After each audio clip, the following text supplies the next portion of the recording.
हर हर महादेव। वो एक चुल्लू जल से, एक बिल्व पत्र से, एक ककौड़ा धाक और धतूर का फल, इतने से ही वो प्रसन्न हो जाते हैं। बड़े औधर दानी है, बड़े आशुतोष है। बिना भगवान शंकर की कृपा के हरि नाम में प्रीति नहीं होती, हरि चरणों में प्रीति नहीं होती। अगर किसी की हरि चरणों में प्रीति है तो देवादिदेव महाशंकर ने की आराधना हुई है पीछे। बड़े बड़े महापुरुषों के जीवन चरित्र में पाया गया कि वो शिव आराधन में तत्पर रहे। पूज्य राधा बाबा, नरसिंह मेहता जी, बड़े बड़े महापुरुषों को भगवान शंकर की कृपा से, हरि भक्ति की कृपा से धाम नाम में प्रेम, राधा नाम में प्रेम, राधा धाम में प्रेम। तो जिसको हरिनाम में प्रीति ना हो रही वो भगवान शंकर से प्रार्थना करे, भगवान शंकर की आराधना करे, निश्चित हरिनाम भक्ति उसके हृदय में जागृत हो जाएगी। नाम जागृत हो जाएगा, हरि भक्ति जागृत हो जाएगी। अयोध्या वासियों से भगवान श्री राम बैठाल करके हाथ जोड़ के कहते हैं, और वो एक गुपुत मत सब ही कहो कर जोरी, शंकर भजन बिना नर भगति न पावई मोरी, जा पर कृपा न करही पुरारी, सो न पाव मुनि भगति हमारी। शिवद्रोही ममदास कहावा, सो नर मोही सपने हूं नहीं भावा। भगवान श्री राम जी के हे अयोध्यावासियों, में हाथ जोड़कर सबसे प्रार्थना करता हूं, एक अपने मन की गुप्त बात कहता हूं। भगवान शंकर के भजन के बिना कोई मेरी भक्ति नहीं प्राप्त कर सकता। अगर कोई भगवान शंकर से द्रोह करे और मेरा दास कहलाए तो स्वप्न में भी मुझे वो अच्छा नहीं लगता। जिस पर भगवान त्रिपुरारी महादेव जी की कृपा नहीं होती वो मेरी भक्ति को प्राप्त नहीं होता। इसलिए बाबा भी कह रहे हैं, यदि हरि भक्ति हरि नाम में प्रीति ना हो रही हो तो शंकर जी को एक लोटा जल चढ़ा दिया करो। रुपया, मान सम्मान, सफलता, विजय, स्वास्थ्य और आज्ञाकारी नौकर, सब कुछ मिल गया है तुम्हें, पर नाम जप नहीं तो सब बेकार हो जाएगा तुम्हारा। इसलिए तुम नाम जप करो, चाहे राम बोलो, चाहे हरि बोलो, चाहे कृष्ण बोलो, चाहे काली बोलो, चाहे दुर्गा बोलो, चाहे राधा बोलो, जो तुम्हें प्रिय होए खूब नाम जप करो। नाम ही वो साधन है, केवल नाम को पकड़ ले तो संपूर्ण भक्ति हृदय में प्रकाशित हो जाए। कलयुग है और कोई साधना चलने वाली नहीं है। 10-5 दिन भले कुछ चला लो, इसके बाद फिर वहीं आ जाओगे। अगर आपको उन्नति प्राप्त करनी, अध्यात्म उन्नति, तो नाम को पकड़ लो। जो गुरु प्रदत्त नाम है, बार बार नाम जप करो, उसी से सब हो जाएगा। नाम ही वो साधन है जिसे पकड़ लेने से संपूर्ण भक्ति प्राप्त होती है। सिर्फ नाम लेने से कलि पीड़ित जीवों को मुक्ति मिल जाती है। केवल इसी कारणवश सभी लोग कलयुग को सर्वश्रेष्ठ मानते हैं कि जो बड़ी बड़ी साधनाओं से पदवी प्राप्त नहीं होती, कलयुग में केवल नाम जप से प्राप्त हो जाती है। अन्य युग के बड़े बड़े महापुरुष कलयुग में जन्म लेने की इच्छा रखते हैं। जो लोग नाम का आश्रय लेते हैं, भगवान को नैवेद्य लगा के पाते हैं और अपने आचरण ठीक रखते हैं, वो बहुत जल्दी जीवन मुक्त हो जाते हैं। समझिए, जो लोग नाम जप करते हैं, भगवान को भोग लगा के ही प्रसाद पाते हैं, इतने से ही उनके आचरण तो पवित्र हो ही जाएंगे, क्योंकि आहार पवित्र और नाम जप है, बोले निश्चित भगवत प्राप्ति हो जाएगी। सीताराम दास जी महाराज कह रहे, बिना भगवान को भोग लगाए कुछ खाओ मती। शुद्ध सात्विक आहार, भगवद अर्पित आहार और नाम जप, इसी से हो जाएगा। दो बातें, शुद्ध सात्विक भगवद अर्पित आहार और नाम जप, इससे आचरण भी पवित्र हो जाएंगे। क्योंकि जब आहार पवित्र है और नाम जप से बुद्धि पवित्र है तो सब पवित्र हो जाता है।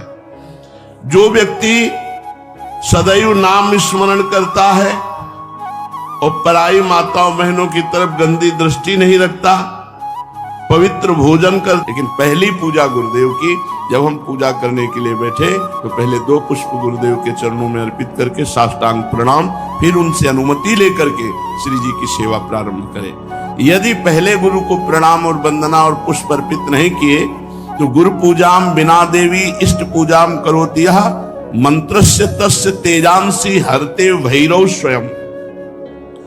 भगवान शिव कह रहे हैं, हे देवी, यदि गुरु पूजा ना करके सीधे इष्ट पूजा की जाए तो उसके मंत्र का कभी प्रकाश नहीं होगा। उसमें जो ऐसा पूजन करने वाला है तो गुरु मंत्र का प्रकाश नहीं होगा और जितनी पूजा करेगा उसका प्रभाव सब भैरव हरण कर लेगा। जो भैरव देव हैं वो अपहरण कर लेंगे, उस पूजा का प्रकाश नहीं हो पाएगा। गुरु पूजाम विनानाथ कोटि पुण्यम वृथा व्ययम अतः सर्वजने ख्यातम गुरुणा सिद्धि मापनुयात।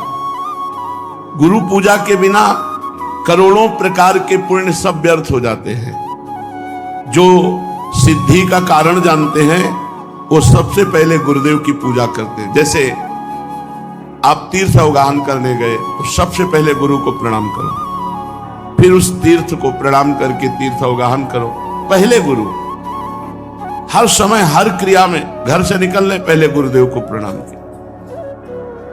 यदि गुरु पूजा ना की जाए तो करोड़ों प्रकार के पुण्य सब व्यर्थ हो जाते हैं। प्रथम गुरु पूजा, गुरु प्रथम पूजा करने पर उसे सिद्धि लाभ होती है। यदा ददाति संतुष्टः प्रसन्नो वरदौ मनुम तदा भक्त्या धनः प्राण गुरुर यत्नेन तोषेत।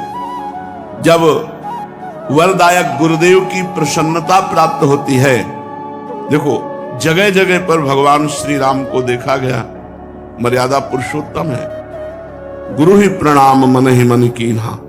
जब जा रहे हैं धनुष की तरफ तो प्रगट में प्रणाम करके आज्ञा लेकर जा रहे हैं, और जब वहां धनुष भंग करना है तो उठाकर पहले गुरु की तरफ देखा और गुरु ही प्रणाम मन ही मन कीन्हा, और फिर धनुष भंग कर एक एक कदम पर भगवान श्री राम गुरु की आज्ञा के अनुसार चलते हैं। हमारी हर चेष्टा गुरु को सम्मुख करके होनी चाहिए।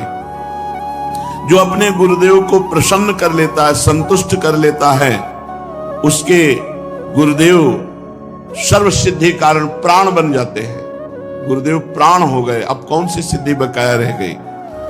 भोग्य भोज्यानि वस्तूनि गुरुवे चा समर्पयेत तच्छेषमिति संचित्य चानुभूयात सुरेश्वरी। हे देवी, सभी भोग, सभी भोज्य वस्तुएं जो गुरुदेव को अर्पण करता है और फिर गुरुदेव की जूठन पाता है, अगर गुरुदेव समीप नहीं है तो उनकी छवि विराजमान करके भाव से गुरुदेव को भोग लगावे और फिर उनका उच्छिष्ट प्रगट मान करके पावे कि मेरे गुरुदेव ने पाया है। इस उच्छिष्ट पान मात्र से समस्त सात्विक वृत्तियां उदय हो जाती हैं। गंधैर मालैश्च चारवंगी पूजयेत सर्वदा गुरुम। हे सुंदरांगी देवी, जो गंध से, माला से, अन्य वस्तुओं से गुरुदेव की पूजा करता है, अगर गुरुदेव प्रगट में नहीं मिलते हैं तो उनकी छवि विराजमान करके ठीक वैसे ही भाव से करो जैसे प्रगट में गुरुदेव की पूजा कर रहे हो। हे देवी, जो व्यक्ति अपने गुरुदेव की निष्कपट भाव से सेवा भक्ति करता है और उनका जूठन पाता है, महाप्रसाद, तो जितने तीर्थ आदि हैं, जितने व्रत आदि हैं, उसको कुछ करने की आवश्यकता नहीं। सब तीर्थों का फल, सब व्रतों का फल गुरु को पूजन करके, उनको भोग लगा के, उनका उच्छिष्ट पाने से प्राप्त हो जाता है। हे देवी, श्रुति कहती है कि भोग मोक्षार्थियों के लिए, ब्रह्मा विष्णु महेश्वर के पदाकांक्षियों के लिए केवल गुरुदेव की भक्ति ही एकमात्र उपाय है, अन्य कोई मार्ग नहीं। गुरु भक्ति के द्वारा असाध्य साधना भी साधित हो जाती है। जो असाध्य साधना है वो भी साधित हो जाती है।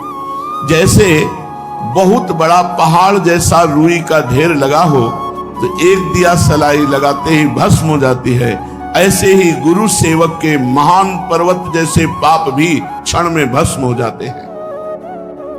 जो शिष्य महात्मा गुरुदेव का सेवा, शुश्रूषा, आज्ञा उनके परायण रहता है तो उसे अन्य कोई साधना नहीं करनी पड़ती।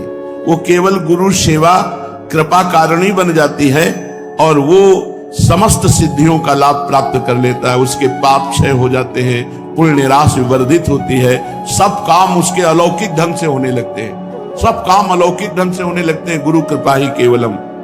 हे देवेशी, दुख मलिन पतित तभी तक रहता है जीव जब तक वो गुरुदेव की भक्ति नहीं करता है। यदि गुरुदेव संतुष्ट ना हो तो कितनी भी बड़ी साधना कर लो, ना तो ब्रह्मा सहयोग करेंगे, ना विष्णु सहयोग करेंगे, ना महेश्वर। तभी सेवक जी ने कहा, गुरु सेवा तज करहि जे बान, यह है अधर्म यह है सब हानि, कानि न रसिकन में रहे, गुरु गोविंद न भेद कराए, संतत सकल सुनो चित लाए, श्री हरिवंश प्रताप जस। गुरुदेव जिस पर संतुष्ट हो जाते हैं तो तीनों देव उस पर संतुष्ट हो जाते हैं, ब्रह्मा विष्णु महादेव, और संपूर्ण मुनि योगी सब संतुष्ट होकर उस पर अनुग्रह करते हैं जिस पर गुरुदेव प्रसन्न होते हैं। समस्त क्रियाओं की सिद्धि का मूल है गुरु प्रसन्नता। अतएव बुद्धिमान पुरुष को चाहिए कि सर्वप्रथम अपने गुरुदेव को प्रसन्न कर ले। बाबा एक एक सेवा का आप जब वर्णन करते हैं तो सुनकर के एक अपार आनंद हमारे हृदय में हो रहा है, एक नवीन उत्साह प्रकट हो रहा है। साथ ही मैं अच्छी तरह से समझ गया हूं कि गुरु सेवा करने से मुझ सरीखे श्रद्धा भक्तिहीन प्राणी को भी परम पद मिल जाएगा। हाँ, तवा दारतिम भय शोको लोभ मोह भ्रमादया, यावन नायाति शरणम श्रीम गुरुम भक्तवत्सलम। तभी तक पीड़ा भय शोक रोग लोभ मोह भ्रम ये साधना में विक्षेप डालते रहते हैं जब तक भक्तवत्सल श्री सद्गुरुदेव भगवान की शरण नहीं ग्रहण की जाती। अधिक क्या कहूं, यदि गुरुदेव संतुष्ट हो जाएं और कह दें कि जा तो मुक्त हो गया, तो इस बात को भगवान भी नहीं काट सकते। बस ये बात तो कह रहे भगवान भी उस बात को नहीं काट सकते। यदि गुरु कह दे कि जा तो मुक्त हो गया, बस मान लेना चाहिए मैं तो मुक्त हो गया, मेरे गुरुदेव ने कह दिया। जैसे कभी कभी आनंद में उमगन में होते हैं, कह देते तू चिंता मत करना, जब हमने भार ले लिया तो तुम्हें क्या चिंता करना, बस निश्चिंत हो जाना चाहिए। कि जब गुरुदेव ने कह दिया कि हमने भार ले लिया, तो जब उन्होंने ले लिया, पर जीव देहाभिमानी है, वो इसे विनोद समझ लेता है, इसे व्यर्थ बात को समझ लेता है। ये भला ऐसे इनके कह देने से मुक्त हो जाएंगे क्या?